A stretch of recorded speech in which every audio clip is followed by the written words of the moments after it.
Hello friends, అందరికీ నమస్తే. Welcome to our channel. ఈరోజు మన వీడియోలో తులసి చెట్టుకి నీరు పోసేటప్పుడు ఒక మంత్రం జపిస్తే వారి ఇంట్లో ఎప్పుడు ధనానికి లోటు ఉండదు. ఆ మంత్రం ఏమిటో ఈరోజు వీడియోలో తెలుసుకుందాం. తులసి చెట్టుకు నీళ్లు పోసేటప్పుడు ఒక మంత్రం చెబితే మన జీవితంలో మనం చేసిన పాపాలన్నీ కూడా తొలగిపోతాయి. ఇక మనకన్నా కష్టాలు కూడా పోతాయి. మనకి మంచి రోజులు వస్తాయన్నమాట. హిందూ సాంప్రదాయంలో తులసి మొక్కకు ప్రత్యేకమైన స్థానం ఉంది. ప్రతి ఒక్కరి ఇంట్లో తులసి మొక్క నాటి దానికి పూజలు చేస్తూ ఉంటారు.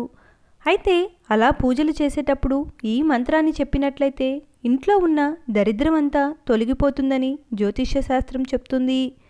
అదేంటో ఇప్పుడు తెలుసుకుందాం. అలాగే తులసి చెట్టుకు మనం ఏ విధంగా పూజ చేయాలి, ఎలా మంత్ర ఉచ్చారణ చేయాలని విష్ణుదేవుడు చెప్పడం జరిగింది. ఈ మంత్రం చెప్తూ నీరు పోసినట్లయితే సాక్షాత్తు లక్ష్మీదేవి కటాక్షం అనేది ఆ ఇంట్లో చూపిస్తుంది. ఆ మంత్రం ఏమిటి అని అంటే, ఓం బృందావనాయ స్వాహ.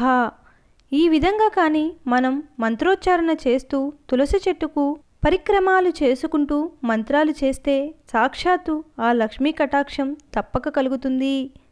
అలాగే సాయంత్రం పూట తులసి కోట దగ్గర దీపం వెలిగించి అక్కడ కూర్చొని ఈ విష్ణు సహస్రనామం చదివినా లేదంటే ఆ వాసుదేవుణ్ణి స్మరించుకున్న సాక్షాత్తు విష్ణుమూర్తి కటాక్షం కూడా కలుగుతుంది.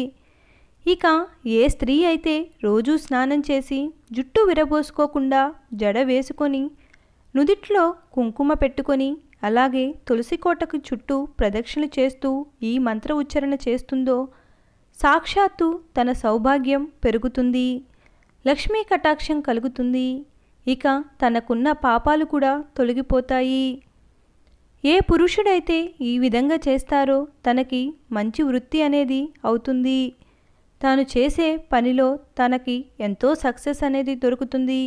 చాలామంది దేవుళ్లకు తులసి మాలగా కట్టడానికి లేదంటే ఇంట్లో దేవుణ్ణి అర్చించటానికి తులసి చెట్టు ఆకులను తుంచుతారు.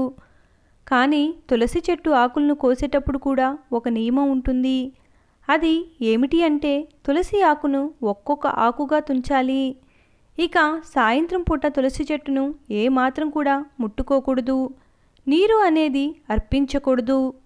ఇక తులసి చెట్టు పైన ఎప్పుడైతే పూలులాగా వచ్చేస్తే విత్తనాలు వచ్చేస్తే వాటిని తుంచేటప్పుడు కూడా కేవలం దాంతోపాటు ఒక ఆకు ఉండేలాగా చూసుకోవాలి. ఆదివారం నాడు తులసి చెట్టును అస్సలు ముట్టరాదు, నీళ్లు అనేది పొయ్యరాదు. అలాగే స్వచ్ఛమైన జలం మాత్రమే పొయ్యాలి. ఆడవాళ్ళు పీరియడ్స్ సమయంలో తులసి కోట చుట్టూ కూడా తిరగకూడదు, అసలు దగ్గరకు కూడా రాకూడదు. తులసి చెట్టుకు పూజ చేసే సమయంలో ఇటువంటి కొన్ని జాగ్రత్తలు ఖచ్చితంగా తీసుకొని మంత్రం చెప్పుకుంటే మనకు అంతా మంచి జరుగుతుంది. Thanks for watching. ఈ వీడియో కనుక మీకు నచ్చినట్లయితే please like, share and subscribe to my channel. Thank you.